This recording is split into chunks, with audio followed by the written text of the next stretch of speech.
কুপিয়ে মেরেছে অবরোধকারীরা। প্রত্যক্ষদর্শীরা জানায়, দুটি ককটেল বিস্ফোরণের পর হামলা চালিয়ে অবরোধকারী সন্দেহে কুপিয়ে আহত করা হয় বিশ্বজিৎকে। মিটফোর্ড হাসপাতালে নেওয়ার পর তার মৃত্যু হয়। তবে কে বা কারা বিশ্বজিৎকে কুপিয়েছে তা নিশ্চিত করতে পারেনি পুলিশ। সিয়া খানের রিপোর্ট।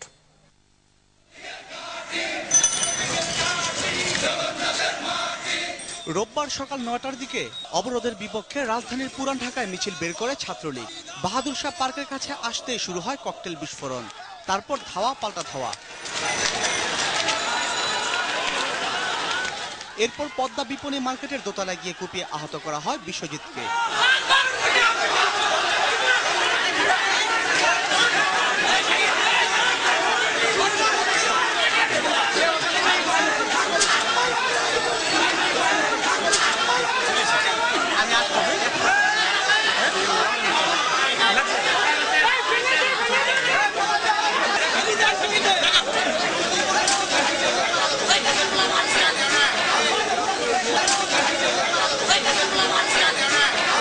প্রাণ বাঁচাতে রাস্তায় নেমে আসার পরও বিশ্বজিতের পিছু ধাওয়া করে অবরোধ বিরোধীরা।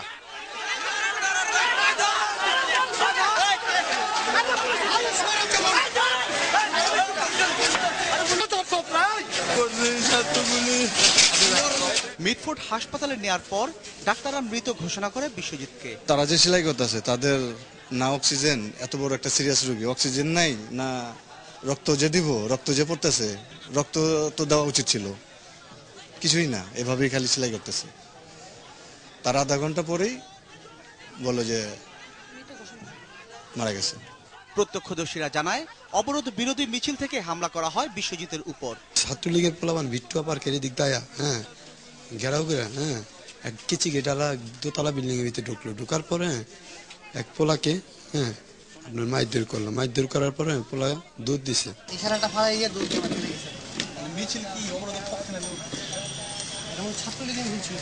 তবে পুলিশ জানায়, হামলাকারীরা কোন পক্ষের ছিল তা জানা যায়নি।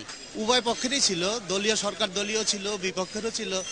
বিশ্বজিতের ভাই জানান, শাঁখারী বাজারে নিজেদের টেলার্সের দোকানে যাওয়ার জন্য লক্ষ্মীবাজারের বাসা থেকে বের হয় বিশ্বজিৎ। জিয়া খান, ২১ টেলিভিশন। শরীয়তপুরের নড়িয়ার মসুরা গ্রামের নিম্ন মধ্যবিত্ত পরিবারের সন্তান বিশ্বজিৎ দাস ভাগ্য পরিবর্তনের আশায় রাজধানীতে পাড়ি জমিয়েছিলেন। কাজ করছিলেন দর্জির দোকানে। কোনো রাজনৈতিক দলের সঙ্গে জড়িত না থাকলেও নিষ্ঠুর রাজনীতির বলি হয়ে লাশ হয়ে ফিরতে হয়েছে তাকে। রোববার ১৮ দলের অবরোধে দোকানে যাওয়ার সময় বাহাদুর শাহ পার্কের কাছে ছাত্রলীগ আর বিএনপিপন্থী আইনজীবীদের পাল্টাপাল্টি ধাওয়ার মধ্যে পড়ে যান বিশ্বজিৎ। জামাত বা বিএনপির কর্মী সন্দেহে তাকে অমানবিকভাবে পিটিয়ে হত্যা করে জগন্নাথ বিশ্ববিদ্যালয় ও কবি নজরুল সরকারি কলেজ শাখা ছাত্রলীগের কর্মীরা। বিশ্বজিৎকে হত্যার সঙ্গে অগ্রণী ভূমিকায় ছিলেন নুরে আলম লিমন, জগন্নাথের রাষ্ট্রবিজ্ঞান বিভাগের প্রথম ব্যাচের ছাত্র। ক্যাম্পাসের আশপাশে চাঁদাবাজি, ছিনতাই সহ নানা অপরাধে তার জড়িত থাকার অভিযোগ আছে। রফিকুল ইসলাম শাকিল ইসলামের ইতিহাসের ছাত্র। অভিযোগ আছে ছাত্রলীগের উপনাট্য সম্পাদক বাবরের ক্যাডার সে। তার বড় ভাই আবার পটুয়াখালী জেলা ছাত্রদলের শীর্ষ নেতা। মাহফুজুর রহমান নাহিদ বাংলা বিভাগের ছাত্র। তার বিরুদ্ধে সূত্রাপুর ও কোতোয়ালি থানায় একাধিক মামলা আছে। ৬ মাস আগে ছাত্রলীগ থেকে বহিষ্কৃত হলেও শাখা ছাত্রলীগের সভাপতি শরীফুল ইসলামের আস্থাভাজন কর্মী সে। দর্শনের ছাত্র ইমদাদুল হক ক্যাম্পাস ও আশপাশের এলাকায় বিভিন্ন সন্ত্রাসী কর্মকাণ্ডে জড়িত বলে অভিযোগ আছে। সেও বাবরের ক্যাডার বলে পরিচিত। বিশ্বজিৎকে হত্যায় সক্রিয় অংশগ্রহণটা তারও আছে। ওবায়দুল কাদের তাহসিন মনোবিজ্ঞানের ২য় বর্ষের ছাত্র। বিশ্বজিৎকে হত্যায় সরাসরি জড়িত সেও। ছাত্রলীগ পরিচয়ে সন্ত্রাসী কর্মকাণ্ড করে আসলেও তার বড় ভাই শিবিরের রাজশাহী বিশ্ববিদ্যালয়ের একটি হলের সভাপতি। এছাড়াও জগন্নাথ বিশ্ববিদ্যালয়ের ছাত্রলীগ কর্মী, অর্থনীতি প্রথম ব্যাচের নাইম ইসলাম, রাষ্ট্রবিজ্ঞানের ২য় ব্যাচের শাওন ও আজিজ, ইতিহাসের ৩য় ব্যাচের সাইফুল ইসলাম, রসায়নের ৩য় ব্যাচের রাজন, ব্যবস্থাপনার ২য় ব্যাচের তমাল, বাংলা বিভাগের ৩য় ব্যাচের বাবু, ব্যবস্থাপনার ৩য় ব্যাচের তানভীরও অংশ নেয় এ হত্যাযজ্ঞে। হত্যার দিন মাত্র ১০ থেকে ১৫ গজ দূরেই অবস্থান ছিল পুলিশের। দাঁড়িয়ে নির্মম এ হত্যাকাণ্ড দেখেছেন লালবাগ জোনের উপকমিশনার হারুনুর রশিদের নেতৃত্বে অন্তত ৩০ থেকে ৪০ জন পুলিশ সদস্য। ঘটনার দিনই সংবাদ মাধ্যমে হত্যার ছবি এমনকি ভিডিও ফুটেজ প্রচার করা হলেও সূত্রাপুর থানায় অজ্ঞাত ২৫ জনকে আসামি করে মামলা করে পুলিশ, যাদের মধ্যে চিহ্নিত সেই খুনিদের নামই নেই। উল্টো ঘটনার পরই খুনিরা জগন্নাথ বিশ্ববিদ্যালয় ছাত্রলীগের সভাপতি শরীফের জন্মদিনে নেচে গেয়ে আনন্দ করেছেন বলে জানা গেছে, অথচ পুলিশ তাদের খুঁজেও পাচ্ছে না। এমন অবস্থায় স্বরাষ্ট্রমন্ত্রী দাবি করেছেন বিশ্বজিৎ হত্যার সঙ্গে জড়িত 8 জনকে গ্রেপ্তার করা হয়েছে। যে 8 জনকে গ্রেপ্তার করা হয়েছে এবং আরো কয়েকজনকে যে গ্রেপ্তার করা হবে, আজকেই গ্রেপ্তার করা হবে, তাদের সকলের পরিচিতি আমরা জেনেছি।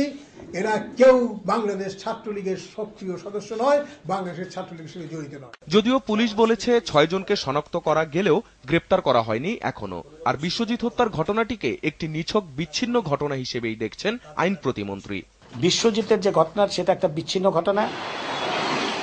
অন্যদিকে বিশ্বজিৎ হত্যার সঙ্গে জড়িত 5 জনকে 24 ঘন্টার মধ্যে গ্রেপ্তারের নির্দেশ দিয়েছে হাইকোর্ট। একটি রিট আবেদনের পরিপ্রেক্ষিতে হাইকোর্টের আদেশে বিশ্বজিতের পরিবারকে কেন ক্ষতিপূরণ দেওয়া হবে না তাও জানতে চেয়েছে হাইকোর্ট। অবিলম্বে সমস্ত চেষ্টা করে যেন গ্রেপ্তার করা হয় এবং আগামী 13 ডিসেম্বর আদালতকে সেটা জানাতে হবে। যদি গ্রেপ্তার করতে ব্যর্থ হয় পুলিশ বা আইনশৃঙ্খলা রক্ষাকারী বাহিনী, তাও আদালতকে জানাতে বলা হয়েছে আগামী 13 ডিসেম্বরের মধ্যে। আখলাকুস সাফা, দেশ টিভি, ঢাকা।